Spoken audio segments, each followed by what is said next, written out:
조용찬의 집중분석 미중산업경제연구소 조용찬 소장님 함께합니다. 미국은 1월 PC 물가지수, 중국은 양회액이 핵심적인 이야기 두 가지 하겠습니다. 소장님 어서 오십시오. 예, 안녕하십니까. CPI에서 이제 금요일에 미국의 1월 PC 물가지표가 발표되는데요. 전망은 어떻습니까?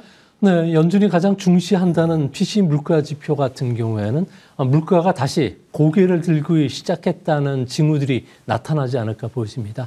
1월 PC 물가지표는 5%로 12월과 똑같을 것으로 보여지고요. 또한 그 코어 PC 지표 같은 경우는 오히려 0.1%포인트 정도 올라갈 것으로 보여집니다.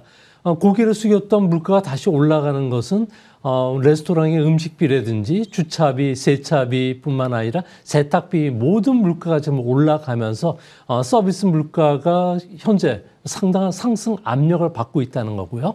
특히 연준이 중시하는 것은 5월 달 코로나에서 정상 사회로 이제 복귀하는 시점이 되면은 현재 뉴욕시만 하더라도 주거하는 사람이 880만 명 정도밖에 안 된다고 합니다. 나머지 300만에서 400만은 180만 명이 사는 맨하탄 쪽으로 이동을 해야 되는데 이제 정상화되면은 중고차 가격이 다시 올라갈 수밖에 없고요. 임대료 가격도 다시 뛸 수밖에 없고 또한 이 사람들이 먹고 입는 그런 물자들을 쓰게 되는데 뉴욕시만 하더라도 코로나 팬데믹 기간 동안에 4,661달러 정도를 덜 썼다고 합니다. 이게 이제 음식료 비율로 이제 쓰여지기 시작하면 물가 상승 압력은 가속화될 가능성이 크기 때문에 현재 주시장에는 3월뿐만 아니라 5월, 6월까지 주가가 금리 인상분을 반영하기 시작했다는 겁니다. 네. 물가가 생각만큼 빠르게 내려오지 않으면서 긴축 우려감이 또 높아집니다. 경기나 이 물가가 끈적끈적한 물가가 경기나 주가에 미치는 향후 영향은 어떻게 보세요? 아무래도 3월 FOMC에서는 터미널 레이트를 연준이 5.25%까지 올릴 것으로 보여지는데요. 이 때문에 매파라고 불리는 세인트루이스 연은 총재라든지 클리블랜드 연은 총재 같은 경우에도 금리 인상은 계속 가속화시켜야 된다는 이야기를 하고 있습니다.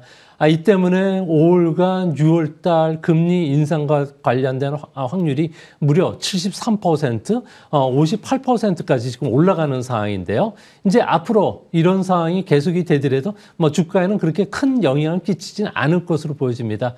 대표적으로 빅스 지수 같은 경우에는 공포 지수인데요. 현재 22선에서 안정이 되어 있는 상태고요. 또 연준이 금리를 계속 인상한다면 언젠가는 물가는 잡힐 것이라는 시장의 믿음도 여전합니다.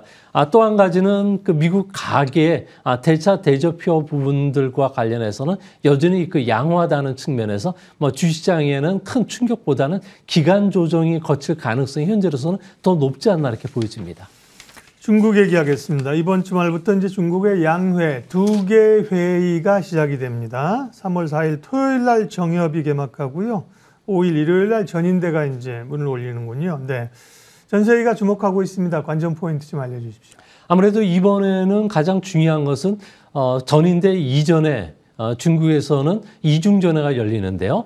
당뿐만 아니라 정부의 주요 기관들과 관련된 개혁 작업이 진행이 됩니다. 이거와 관련해서는 앞으로 중국의 시진핑 같은 경우에는 현재 당정군을 잡고 있지만 앞으로는 국유 기업까지도 시진핑 충성파들로 채워줄 가능성이 높은데요. 이 때문에 현재 국유 기업체 200만 개 정도가 되는데 이 중에 핵심이라고 하는 금융이라든지 철도, 석탄, 그리고 에너지뿐만 아니라 통신 산업과 관련된 대규모 CEO들의 그 구조 개편이 있게 됩니다. 이와 관련해서 중국에서는 인사 개편에 따라서 투자들이 좀 위축이 될 수밖에 없고 하반기에는 이 사람들이 다시 투자 주도의 성장을 해야 되기 때문에 하반기부터는 경기가 좀 회복될 가능성이 현재로서는 더 커지지 않나 이렇게 보여집니다. 네, 이 경제 쪽은 총리가 발표를 하는데 리커창은 물러났고요. 리창이 이제 공무원 사실상 총리가 됐으니까 이번에 경제 아젠다를 발표할 가능성이 높아 보입니다. 경제 성장률은 어느 정도 제시할까요? 네, 시진핑 국가주석 같은 경우는 시정연설에서도 안정을 중시했기 때문에 아무래도 이번에는 성장 안정, 고용 안정, 그리고 물가 안정을 중시한 경제 운영 정책을 발표할 것으로 보여집니다. 이 때문에 뭐 성장률도 작년과 같은 5.5% 내외로 확정이 될 것으로 보여지는데요. 네. 중국 같은 경우는 현재 뭐 수요 축소뿐만 아니라 공급망 타격, 그리고 시장 기대감 후퇴라는 삼중고에 시달리고 있기 때문에 앞으로 5가지 경제 정책을 5년간 집중적으로 키울 예정으로 있다고 합니다. 가장 중요한 것은 개인 소비를 중심으로 해서 경기를 돌리겠다는 건데요. 이제 임금 인상도 좀 빨라지게 되고요. 또 신에너지 자동차와 관련된 보급도 더 확대시켜 줄 예정으로 있습니다. 이뿐만 아니라 중국 같은 경우는 2050년이 되면은 현재 20%인 60세 이상 고령자들이 전체 인구의 40%까지 늘어나기 때문에 고령자 서비스 산업을 중심으로 한 산업을 육성하게 되고요.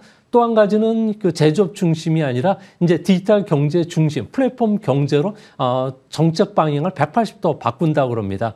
이 때문에 민영 기업과 관련된 뭐 인민 경제론이라든지 공동 부유론은 집권 초기에는 조금 고개를 숙일 가능성이 크고요. 뭐 대개방 확대, 외자 유치, 그리고 CPTPP와 같이 우리나라와 관련해서도 자유무역 협정과 관련해서 확대시킬 가능성이 있지 않나 보여집니다. 예. 또 한 가지는 블랙스완이라든지 회색 코뿔소를 억제하기 위해서 앞으로 경기가 회복이 되면은 다시 긴축 재정으로 돌아갈 가능성이 있지 않나 보여집니다. 마지막 질문을 드려야 될 것 같은데요. 중국이 이제 침체에 빠진 세계 경제를 살릴 수 있을까? 또 이번 전인대 관련해서 특별히 투자자들이 좀 주목해야 될 섹터나 이런 부분들, 업종 부분이 있으면 마무리해 주세요. 네, 아무래도 이번에는 중국 정부가 경기를 부양시키기 위해서 소비주도의 성장을 하는데요. 하지만 중국의 그 GDP 대비해서 초과 저축률은 3.5%입니다. 네. 미국 같은 경우는 GDP 대비 10.7%였기 때문에 보복 소비가 반짝 일어나기는 하겠지만 이 부분이 음식점이라든지 영화관, 여행과 같은 서비스 산업에 국한된다는 점에서 우리나라 경제의 특수를 일으키기는 상당히 힘들지 않나 보여집니다. 특히 이번에는 내수 소비 확대와 관련된 정책들이 발표가 되는데요. 그중에서 보면은 공공 차량의 80%는 신에너지 차량으로 보급하게 되고요. 충전 시설도 대규모로 확충한다고 합니다. 관련 산업도 수혜가 되고요. 또 한 가지는 중국의 앞으로 5년간 키우는 정책 방향의 가장 큰 틀은 데이터 중심의 경제를 이끈다는 겁니다. 이 때문에 데이터 자체를 예전에는 하나의 그 산업으로 봤지만 지금은 생산 요소로 보고 새로운 그 산업들, 특히 소프트웨어라든지 서비스 소비, 온라인 소비, 에코 소비와 관련해서 중추를 키우겠다고 했기 때문에 데이터와 관련된 경제 분야의 성장이 폭발적으로 일어날 수 있다는 점에서 우리나라에서도 관련 산업들의 부각에 좀 더 신경을 쓰셔야 되지 않나 보여집니다. 예, 미국의 1월 PC 물가 이제 곧 발표되죠. 그리고 중국의 양회 2가지 포인트 짚어봤습니다. 미중산업경제연구소 조용찬 소장님 함께했습니다. 고맙습니다. 예, 지수는 여전히 좀 눌려 있는 상황이라 2,420선에서 진행이 되고 있습니다. 이슈앤뷰 오늘 여기까지 하겠습니다. 고맙습니다.